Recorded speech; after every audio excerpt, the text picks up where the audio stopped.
Cadê o amém? Amém! Eu cumprimentei vocês com a paz do Senhor, ué. Não é? Vocês tinham que falar, amém. Ou tá o peitar, que assim seja.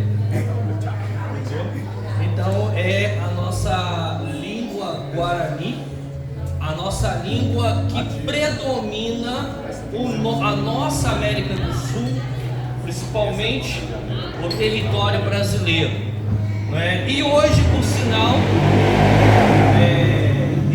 eu acho que as coisas de Deus elas vêm a calhar, né? E hoje, por sinal, tem um aniversariante aqui hoje, né? E nós não falamos do aniversariante, né? O aniversariante está aqui. 200 Araqueira, 200 anos, né? 200 Araqueira em Guarani, né? E Dom Pedro I estava na margem do rio fala não, você falou água, tá? Já pensou, eu tenho que pregar na aldeia Itecovê, água da vida, né? Ipiranga, então na margem do rio Ipiranga, água vermelha. Na verdade, o rio naquele dia ele não tinha esse nome, era água vermelha porque tinha chovido. Então, pelo fato da água estar turbada vermelha, as margens do rio de água vermelha, tá? E aí o Dom Pedro fez lá deu lá a intimação. Então hoje, como é aniversário do nosso Brasil, nós vamos ficar de pé, vamos fazer uma oração pelo nosso aniversariante maior, né? Eu queria pedir os pastores que estão presentes e os irmãos também que pusessem as mãos aqui em direção à bandeira. Tem uma outra bandeira ali em símbolo, né? A bandeira não é sagrada, né? Mas simbolicamente, simbolizando, vamos estar orando pelo Brasil para que o Senhor venha estar abençoando, né, a nossa nação. Pai, em nome de Jesus, aqui está a nossa nação, o nosso povo, aonde Tu escolheu para que nós nascêssemos, para que nós, Senhor, pregasse a Tua palavra. Deus, que essa nação venha ser bendita diante de Ti. Deus, que o Teu filho, Deus, que os Teus filhos venham ser abençoados, e que dessa nossa nação saiam missionários, saiam pastores, saiam líderes, Deus, que prega a Tua palavra nos quatro ventos da terra. Deus, que a Tua nação brasileira venha ser bendita, Senhor. Ó Pai, e o povo que tem clamado pelo Teu nome está aqui, Senhor Deus, clamando pelo Brasil, clamando, Senhor Deus, por essa nação, agradecendo, Senhor Deus, porque Tu estás nos 200 anos de liberdade, Pai. Em nome de Jesus, te agradecemos, te louvamos, em nome de Jesus. Amém, amém e amém. Graças a Deus. Nós trabalhamos com o povo guarani por 12 anos ali na fronteira do Brasil com o Paraguai, e o povo guarani ele está estabelecido no Brasil desde o sul do estado do Rio de Janeiro, no litoral, né, até a província de Misiones na Argentina, e da província de Misiones na Argentina até o sul da Bolívia e até o Mato Grosso do Sul, aonde tem a maior população guarani hoje no Brasil.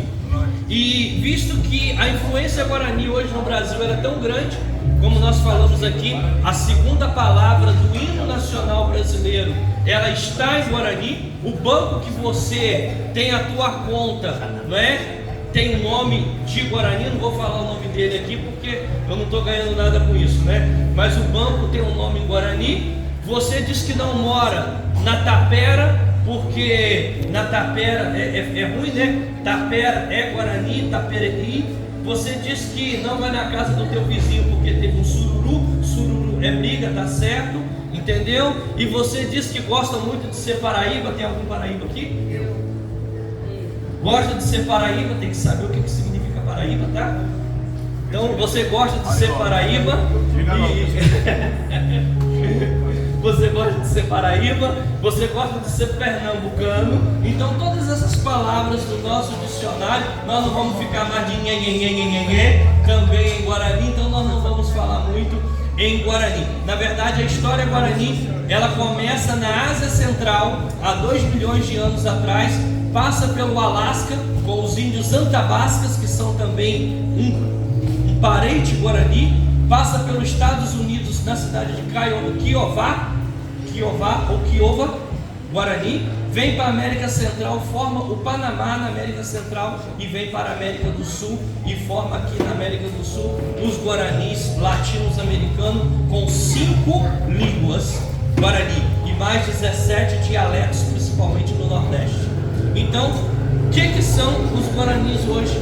Podemos dizer assim, os nossos ancestrais, porque o Brasil falou Guarani até o ano de 1900, né? Hoje o Paraguai é o único país que fala Guarani.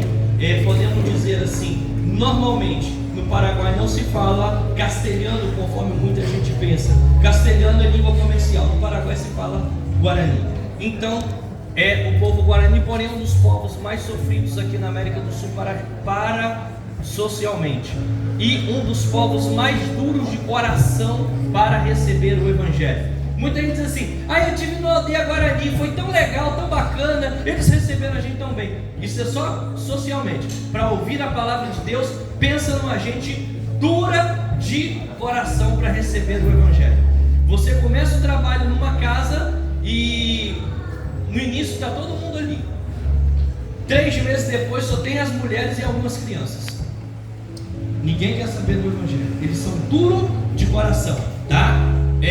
Às vezes a gente fala de pessoas, de povos duros de coração lá de fora, mas que você não conhece o Guarani. Segundo a Associação Presbiteriana de Missões Transculturais, quem trabalha com Guarani consegue trabalhar com qualquer outro povo no mundo, por causa da dureza de coração deles. Para os irmãos terem uma ideia, hoje, há 100 anos atrás começou um trabalho missionário entre os terenas do Mato Grosso do Sul. Hoje os terenas têm 80% cristãos. Os terenas hoje estão na terceira onda, são vários missionários nativos hoje dentro do Brasil, são os terenas. Os guaranis começaram o primeiro trabalho missionário há 100 anos. Sabe quantos por cento tem? Não tem 10% de evangelho. Isso fiel dentro da nação guarani, dado a dureza de coração deles. Então, a Bíblia, ela não nos deixa mentir que existe povos de coração duro. Isaías já dizia isso. Mas nós trabalhamos com eles em território paraguaio. Eu queria pedir o irmão, deu problema no vídeo, né? Então tá, então pode deixar o vídeo, não tem problema não, eu posso falar. Nós começamos a trabalhar ali em 2010 em uma aldeia em território paraguaio. Essa aldeia tinha tido um missionário ali por 8 anos e havia também 8 anos que eles tinham abandonado o povo. E nós chegamos ali, tinha um povo remanescente, 2 famílias remanescentes, reestruturamos a igreja ali. E como eu sou muito vocacionado ao ensino, e eu comecei então fazendo um ensino de discipulados a eles, e com 1 ano e meio, mais ou menos, tinha passado pelas águas em torno de 20 irmãos. Tinha passado pelas águas 20 irmãos, fruto do trabalho de discipulado nosso. E a partir daí, nós fomos trabalhar numa outra aldeia também em território paraguaio, que nunca teve lá um missionário. E interessante que essa aldeia é uma das mais próximas da fronteira. Ela está em território paraguaio, mas a 12, 15 quilômetros mais ou menos da fronteira. E ela tem uma situação de topografia bem diferente, que ela está dentro de um vale, e para você chegar lá, você tem que descer um vale, atravessar por dentro de uma fazenda, e a aldeia está por trás dessa fazenda, tá? Essa aldeia está por trás dessa fazenda. E quando nós chegamos ali, o líder da fazenda, da aldeia, disse para nós: olha, nenhum missionário nunca veio aqui pregar para nós. Ninguém nunca veio pregar para nós, porque ninguém quer saber de bugre, ninguém quer saber de avá. Falou para mim assim. Eu falei assim: mas tanto bugre quanto avá, quanto nós temos uma vida e uma alma que o Senhor Jesus precisa. Ele falou assim: não, eu sei, mas ninguém nunca veio aqui. E ele tinha um caroço na boca, um tumor, e ele tinha dificuldade de falar naquela época. E então começamos ali levando um ensino de forma cronológica. Irmão, o indígena, na sua maioria, se você falar para ele quem quer aceitar Jesus, todos eles aceitam. Como que você faz para trabalhar com ele? Você entra com o ensino cronológico, você entra ensinando a palavra de Deus. Outra coisa, não se usa ponte com a área indígena. O que é ponte? Ponte antropológica. Houve uma lenda, você se encaixa naquela lenda e começa pregando. Com o indígena é meio perigoso, porque o povo nativo, você não sabe essas lendas, essas histórias, como que elas começaram e como termina. Então o certo é você começar a pregar Jesus. Pega o ensino cronológico sobre a salvação e começa pregando. Inclusive, até tem alguns missionários hoje no sertão nordestino usando isso, essa metodologia. E aí nós começamos ali ensinando eles, e inclusive esse cacique, eles falam lá capitão, e ele e a esposa dele.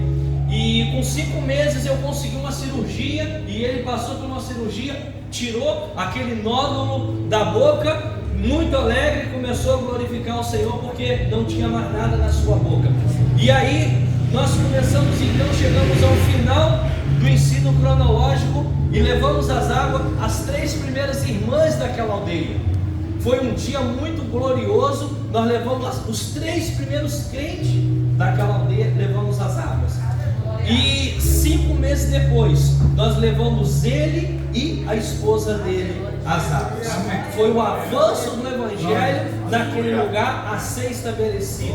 Irmãos, com todas as dificuldades que nós tínhamos naquele lugar, a topografia diferente, o local diferente, e eu estava comentando com a pastora ali, essa fazenda da frente, a gente fala, mas eu tinha um medo de ir lá sozinho, e minha esposa ficava em oração quando eu tinha que ir sozinho. Por quê, irmão? Porque eu estava lidando atrás do narcotráfico, fazendas de narcotraficantes, pesado, mas o Senhor nos guardou ali naquele período que nós trabalhamos ali. E nós trabalhando ali, cuidando do pessoal, levando uma assistência social também na área de enfermagem e ajudando eles. Tinha algum tempo nós tínhamos batizado, servido as primeiras santas ceias para eles. E aí eu deixei a agência que eu trabalhava e tínhamos a vontade de trabalhar com criança. Como que nós fizemos? Fomos para um acampamento no lado brasileiro, aonde a avó, que era uma das anciãs da aldeia, morava. E ela falou para mim assim: Ricardo, seu Ricardo e dona Luci, minha esposa, ela não chama de Lúcia, ela chama de Luci, porque Maria Lúcia em Guarani é Marilúcia, e ela chamava ela de Marilúcia ou Luci. Falava: Marilúcia, eu tenho 7 crianças somente aqui para discipular. Eu falei assim: vó, traz as 7 crianças, nós vamos começar a discipular as 7 crianças. E nós começamos ali discipulando, fizemos uma varanda, compramos um material didático. Uma irmã em São Paulo nos orientou acerca da didática. Eu sou técnico de enfermagem, não sou professor, né? Tem uma certa diferença, mas fomos orientados, muito bem orientados, graças a Deus, para fazer aquele trabalho ali.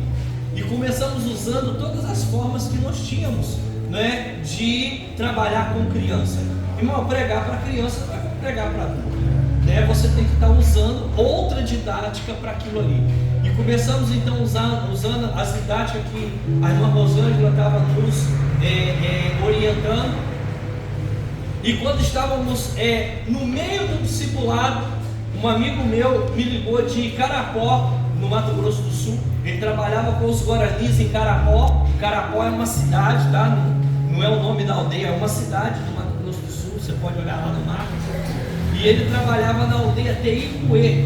É a terceira maior aldeia do Mato Grosso do Sul. Ela tem 9.300 habitantes. Para nós que trabalhávamos lá no Paraguai com 22 famílias, você imagina. E aí ele me ligou e falou assim: Ricardão, eu estou precisando que você venha me ajudar. Eu e a minha esposa estão querendo botar um trabalho infantil aqui, mas nós não temos material, eu não vou dar conta. E se você viesse para cá para me ajudar, ia ser de bênção. Eu falei, tá bom, eu vou aí conhecer o teu trabalho. Montei na moto, fui até lá. Viajei 105 quilômetros de Ponta Porã a Carapó, lá na aldeia Teicuê. Muita poeira, era uma época como essa, muita poeira. E eu cheguei lá, conheci o local, conheci a realidade lá. Ele me apresentou a realidade, me mostrou, almocei com ele, voltei, cheguei em casa, mostrei as fotos para a Lúcia. Ela falou, Ricardo, tá tudo muito bom, tudo muito bacana, mas eu não vou deixar você ir para lá.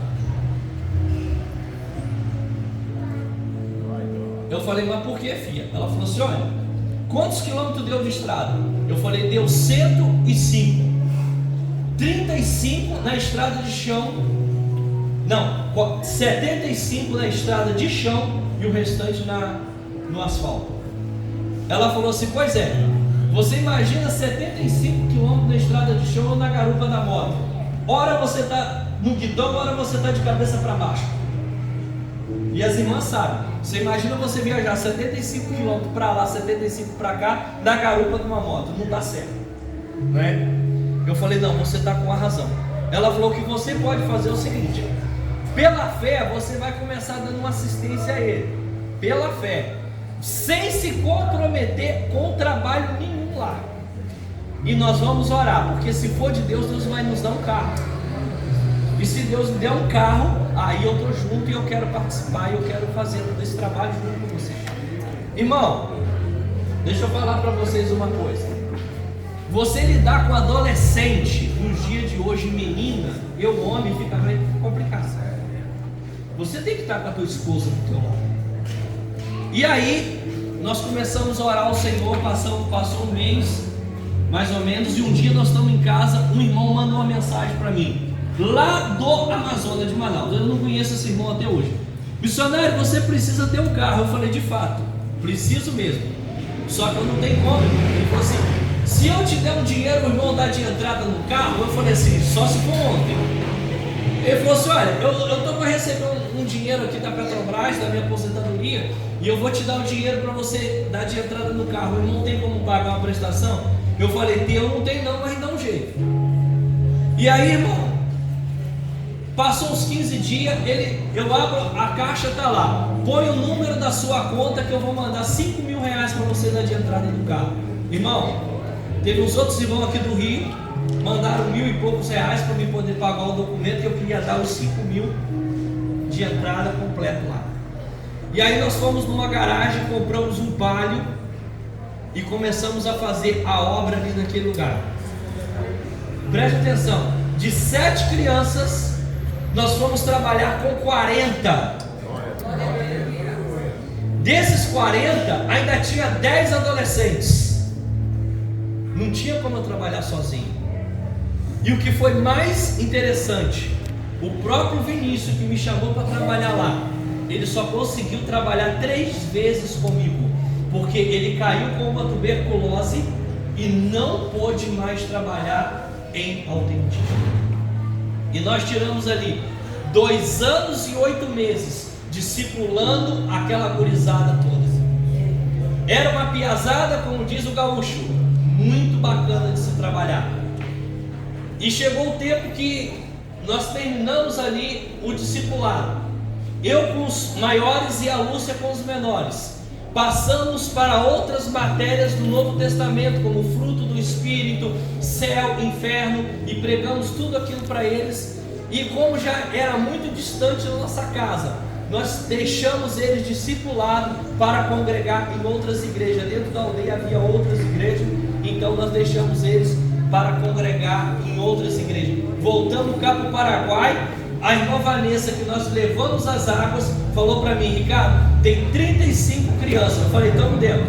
Voltamos a trabalhar ali, começamos a discipular 35 crianças, e mais ela e a irmã dela. Por quê? Eu falei, Lúcia, vamos discipular a Vanessa mais a Andréia para ser líder de criança também. E nós começamos então, todo o trabalho que nós fazíamos, colocávamos ela para traduzir em Guarani, simultâneo. Assim ela estava aprendendo e fazendo o trabalho, ela e a irmã dela. E no final, nós botamos ela numa sala lá dentro da igreja, tem uma igreja hoje lá dentro da aldeia, e vamos passar a didática para ela via caderno e etc. E aí nós deixamos lá, em janeiro desse ano, 35 crianças discipuladas, mais a irmã Andréia, mais a irmã Vanessa, discipulada para trabalhar com criança capacitada. E em fevereiro nós viajamos para o Alto Xingu. Eu e minha esposa viajamos para o Alto Xingu. Tinha um convite de um missionário, inclusive Terena, que ele é da missão Uniedas. Talvez alguém aqui conheça a Uniedas. Ela é uma missão que só trabalha com povos indígenas no Brasil. E ela tem por objetivo de discipular indígenas para ser missionário. E aí nós fomos lá. O Josiel, que é de Dourados, né, hoje a cidade onde nós moramos, ele me convidou para ir lá. Fizemos como diz, né, uma vaquinha, conseguimos R$3.500 e viajamos de Dourados a Canarana, no norte do Mato Grosso, para conhecer o trabalho dele lá em Dourados, lá em Canarana. Chegando em Canarana, nós conhecemos uma igreja dentro de um salão desse tamanho aqui assim, que ele ganhou. E dentro desse salão tem 7 etnias. Estou falando de Brasil. Tem 7 etnias dentro do salão. E conhecemos ali 7 etnias, irmãos, de 7 etnias diferentes do Alto Xingu. Só que começou a vir a mim as curiosidades. Qual era a curiosidade? Cheguei perto do pastor Josiel e falou: Josiel, esse mapa aqui tem mais de 30 aldeias aqui no Xingu. Quantas dessas tem o Evangelho? Ele falou: nenhuma. Ele falou: nenhuma aldeia tem igreja evangélica, tem missionário, exceto a aldeia Álamo, no município de Paranatinga. Exceto a aldeia Álamo. Falei: tá bom. E aí no dia teve um encontro lá, e inclusive ele quis que eu e a Lúcia fosse lá, porque nesse encontro eu e a Lúcia tomamos conta das crianças deles. Fizemos lá um trabalho diferenciado com as crianças. E nesse dia os jovens da igreja de Paranatinga vieram para Canarana. E quando a caminhonete chegou na porta da igreja, que o jovem estava descendo da caminhonete, uma irmã tirou uma foto e postou no Facebook e no Instagram. Quando tinha umas 3 horas que essa foto estava no Facebook, o pastor Jader, em Aquidauana, no Mato Grosso do Sul, o líder da igreja Uniedas, ligou para nós e disse assim: eu quero falar com todo mundo no Viva Voz. E aí nós reunimos lá e ele falou assim: por favor, tirem essas fotos do Facebook e do Instagram. E ele falou o seguinte: eu não quero problema com o Ministério Público Federal, nem com essa organização que está aí em Canarana, que existe em Canarana e existe em São Paulo. Vocês sabem que eu estou falando do Instituto Socioambiental. Porque se eles vão pegar essa foto de vocês e vão entrar no Ministério Público Federal por uso indevido de imagem indígena. E eu tomei até um susto, eu falei: eu nunca vi isso no Brasil. E aí eu comecei a entender o que passa hoje no Brasil, lá no Alto Xingu. E ali nós começamos então aquele congresso e aquele encontro de jovens lá de outras etnias também. Enfim, era muito bonito, aprendi muito culturalmente. E eu e a Lúcia já tirava nossas fotos do trabalho com as crianças de longe. Ou tirava do material, ou tirava assim e tal. Os irmãos que acompanhavam no Facebook via que a gente estava fazendo um trabalho ali, mas não tirando foto com criança. E aí o pastor Josiel falou comigo o seguinte: falou: Ricardo, depois você vai visitar uma aldeia. Eu vou mandar você ir lá visitar a aldeia do irmão Candinho, aonde o Candinho, o tio dele, é cacique e você vai lá visitar. Eu falei, tá bom. E teve um dia que nós fomos lá visitar a aldeia da etnia Calapalo, uma aldeia nova lá no Alto Xingu, que não tem pajé e não tem feiticeiro, porque as aldeias lá tem pajé e tem feiticeiro. O pajé desfaz o trabalho do feiticeiro, mas eles dizem que o pajé é do bem, curandeiro. Não, tem uma diferença aqui no Brasil. Deixa eu explicar a vocês aqui de Angola, de Moçambique, perdão.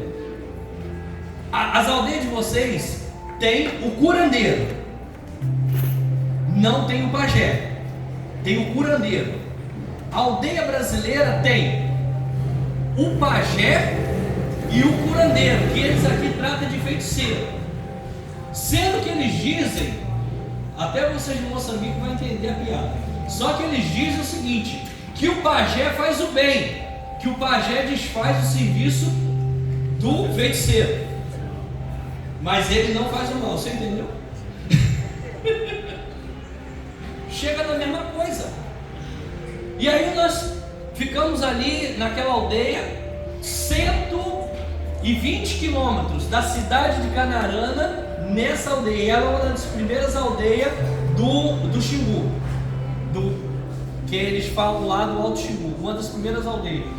E nós então, ali nós passamos o dia, fomos pescar, a Lúcia pegou um peixe, a água do rio estava grande, mas nós ficamos ali. E no posto de saúde da aldeia, a enfermeira, a Lúcia foi conversar com a enfermeira, e a enfermeira falou o seguinte: dona, aqui teve um campeonato de futebol, e teve indígena aqui que ficou endemoniado sem ter nenhum crente aqui orando por eles. E eu fui somando as informações. Pessoas endemoniadas, possessa, sem ter orado por ninguém. Para você ver o grau que o diabo trabalha no Alto Xingu hoje.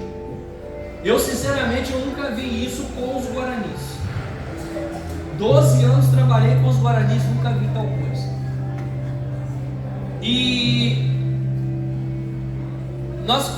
o pastor José disse para mim assim: Ricardo, lá é uma porta assim aberta, uma porta assim aberta.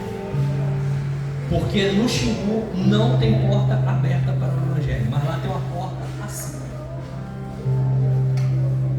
E depois eu fui querer saber o seguinte: por que é proibido pregar o Evangelho no Xingu? Quem proíbe?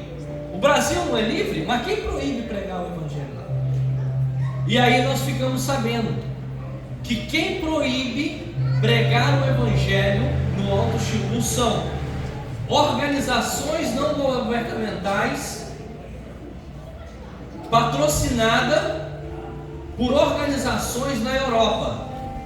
Essas organizações pagam aos pajés, pagam aos líderes, os caciques no caso, para que nenhum padre ou nenhum pastor, nenhum missionário entre nas aldeias do Xingu. Eles são pagos, e muito bem pagos. São pagos com caminhonete Hilux, caminhonete Estrada, viagens na Europa. Tanto que tem um líder do Xingu que mora em Paris.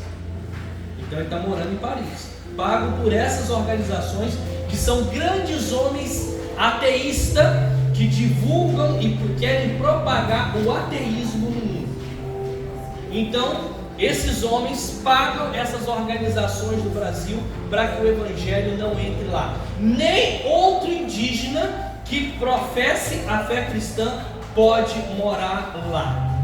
Dentro da igreja em Canarana, a irmã Maria, mais o esposo dela e os seus filhos, membros lavados, remidos do sangue de Jesus, eles quiseram voltar para a aldeia, e eles são da etnia Cuicuro. Eles quiseram voltar para a aldeia, voltaram a morar na aldeia. Quando eles estavam morando lá na aldeia, a irmã foi falar para o líder, para o cacique, que não iria sentar à roda com o pajé, com o feiticeiro. Sabe o que ele falou? O cacique? Então você pode ir embora. Ou então você nega esse Jesus seu. Sabe o que a irmã Maria fez? Falou: negar o Jesus eu não nego, eu vou voltar para a cidade, mas Jesus eu não nego. Pegou suas coisas e caminhou e voltou para a cidade, mas não negou Jesus. Irmão, nunca eu tinha ouvido falar desses casos em pleno ano 2021, 2022 no Brasil. E não parou por aí. Um dia lá, nós estávamos lá, uma irmã trouxe uma parenta da aldeia na igreja. A parenta não falava português, mas a irmã falava. A esposa do pastor Josiel falou assim para ela: irmã, pergunta a sua parenta se ela conhece Jesus. E perguntou para ela se ela conhecia Jesus. E pasme você o que ela respondeu: é uma comida que vocês fazem aqui?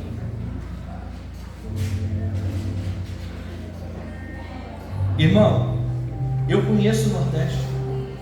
Estive agora em Minas, numa cidade que tem 2% de crente.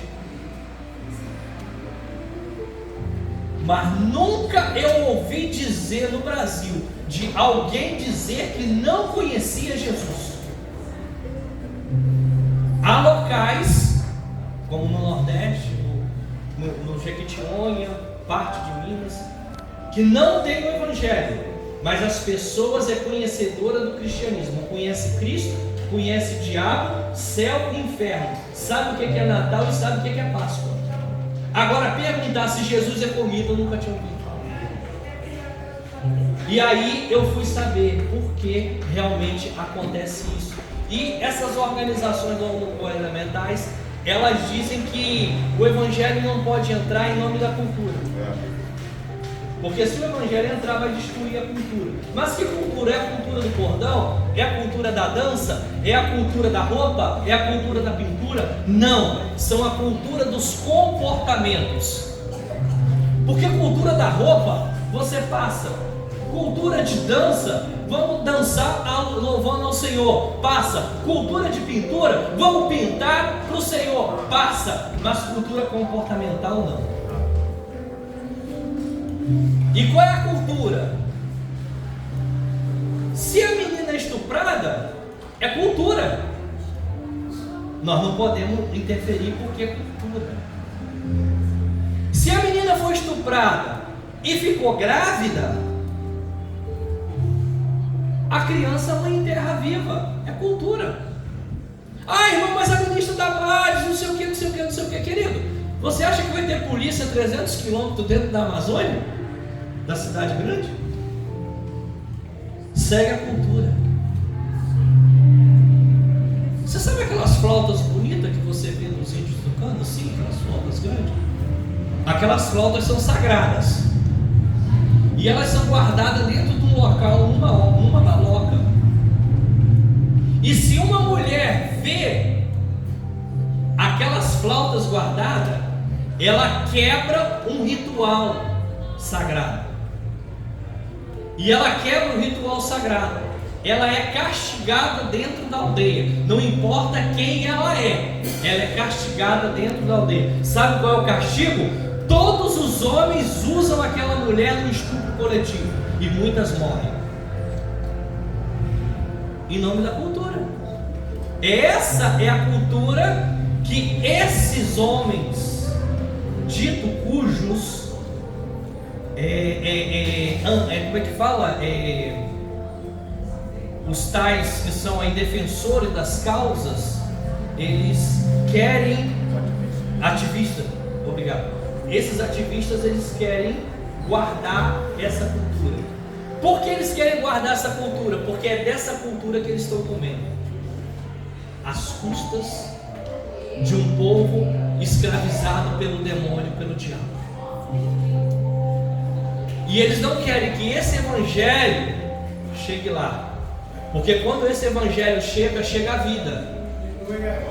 Quando esse evangelho chega, a morte bate em retirada. Quando esse evangelho chega a libertação. Quando esse evangelho chega a luz. E as trevas, elas batem em retirada.